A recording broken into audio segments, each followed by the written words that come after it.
Hi, everybody. My name is Nancy Welsh-Young, and I am a PhD student at the University of Arkansas. My contact information is right there on the screen, and I am so excited to be part of this podcast for you. I'm new to this, and I'm excited to jump right in here. This week, we are going to start talking about principles of advocacy. So it's under Chapter 30 in the toolbox in case you're following along. And so let's get started. So this first section is going to be over getting an advocacy campaign off the ground. So you might be wondering, well, what is advocacy? It's just a way to approach solving a problem. Basically, it's the active promotion of a certain cause or a principle. Advocacy usually involves taking certain actions that lead you to a desired result. You probably need to be getting the government involved, or an agency, or even a private business, but somebody who can help you correct something that you consider to be an unfair situation or potentially harmful even. It is not, however, the same thing as direct service. So when we're thinking about advocacy versus service, I'll give you an example.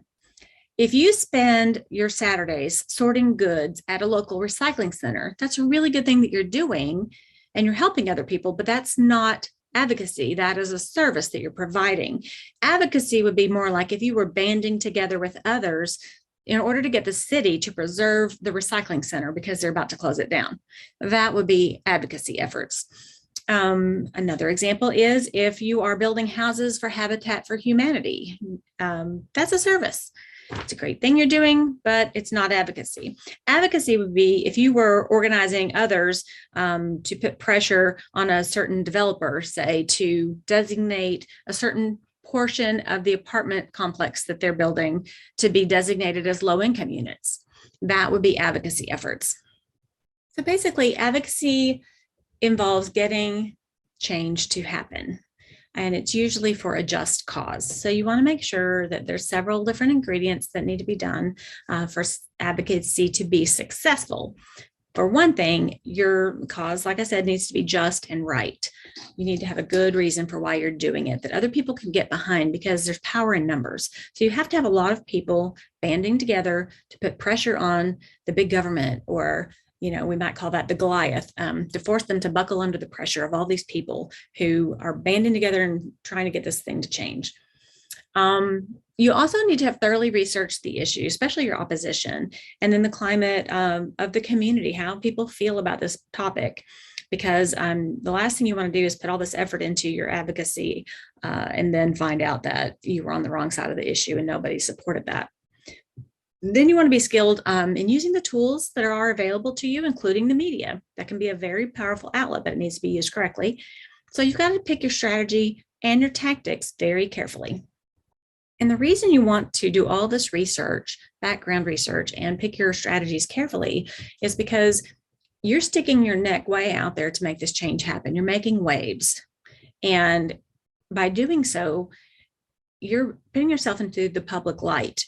And if you are discrediting your cause and because you've not done your research thoroughly and you're not making the right types of change, you might be making conditions worse for the people that you help out. And also you might be really, bringing discredit to yourself as well as your cause.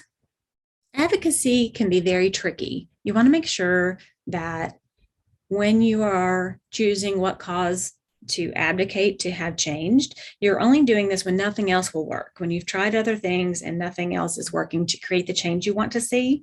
And when it's a powerful agency, institution, or company that you're going up against, and when you have the capacity to see it through, because advocacy can, but is not always, but it can be very confrontational. So conflict is usually a bad place to start. Good advocates know that they must think very hard about any confrontation that's going to be necessary. So that's why you need to have very careful strategy planning and tactics ahead of time. Even sometimes if the issue seems as clear as a bell and your choice of actions seem just as obvious, it's a good idea to take another long, hard look before you plow headfirst into any type of advocacy effort. So it's best to keep advocacy for use when routine work, like gathering support for a cause and raising money, recruiting members of a community initiative or a program won't get you where you want to go. So in most cases, it's a good idea to think twice before launching yourself or your group as advocates, because it's just a strategy that's more effective if there isn't too much of it around, because people can become advocacy fatigued. They get overburdened. Just think about if City Hall was every single day being just besieged by groups of special people who have petitions and resolutions and just assorted agitations. Just everybody gets sick of hearing about it. They kind of become overwhelmed and overloaded with that burden and stress. So you really have to be careful. The best time to start planning for your advocacy campaign is when your direct experience or preliminary research shows that you cannot achieve your goals any other way. And once you have decided that advocacy is the way to go, you need to make sure that you understand the issue. After you have done your research and you've carefully analyzed the power structure at play, then's the time to start bringing others into your campaign. And you need to learn to recognize who your potential allies are, because you're going to need them. When you know who your opponent is, you need to figure out who your allies are going to be, and then choose them carefully to bring them on board. So the reason that you want to be very careful in doing your research ahead of time and who you bring in with you to help is because once you go public with an advocacy campaign, you are going to draw the attention of a number of people, and not all of them will wish you well. So if things go wrong, you might end up looking very silly in the news, which would not be good for your campaign or future campaigns. But worse than that, in some circumstances, a wrong step could land you in court, and you definitely don't want that to happen. At the very least, there's a risk of just spinning your wheels and wasting everybody's time if you don't go about the many tasks of advocacy efficiently. So you're going to want to look around for help, check into groups who normally might be against you, but who may help with at least part of your goals. To make sure that you're on track, you want to do a careful self-assessment to make sure that you're reaching all your goals, you're sticking to your timetable, and then be checking up on the progress to make sure that your group is working efficiently together. So in the next section of this chapter, we will go over 20 tips that will help members of your group avoid disasters. They'll be able to take on their tasks efficiently, confidently, and with a low risk of tripping over their shoelaces. But for now, we just want to go over a broad overview of the process to wrap it all up. So we want to make sure that you have a pretty good idea of what the issue or the problem is. Then you want to recognize your allies. You want to make sure that you have identified your cause and wrapped everything around that cause, because there might be allies, people who are friendly to your cause that you don't realize are friendly. For example, a big housing developer that you might assume is against you, you might be thinking he's an opponent.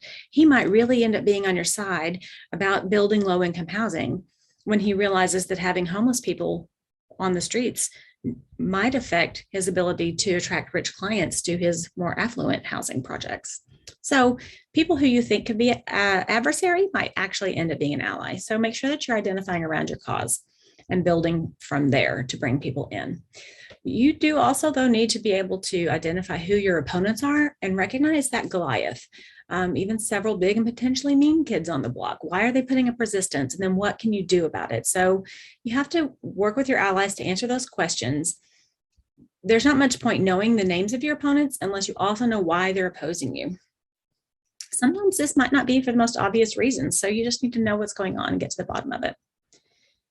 And you just want to encourage the involvement of all of those potential opponents as well as allies as much as possible. So you've got to have your plan, know where you're going, how you're going to get there. That will give you confidence, and then that confidence will give you clout.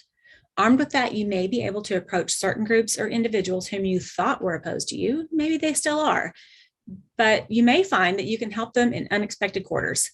Now that your plan makes you more businesslike, people may decide to cut a deal. Or now that your position can be made clear to others as well as yourselves, you may find that although a certain group may still oppose you on some issues, you're on the same side as others. Now, developing a plan for advocacy is really a complex process because we have to deal with power and opposition. And as you know by now, an advocate will usually have to overcome obstacles much greater than mere inertia or lack of funds, which are often the main barriers where other types of community development projects are concerned. In advocacy situations, there are likely to be well-prepared opponents waiting in the tall grass, and they will need to be outplanned.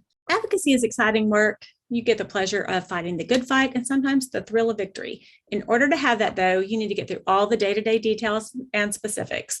You'll need to keep an eye on the forest while working on the trees individually. By going through this chapter carefully, we think you'll be better prepared to bring about the changes that matter to your community. Thanks so much for being part of this today. I am looking forward to visiting with you on the next podcast.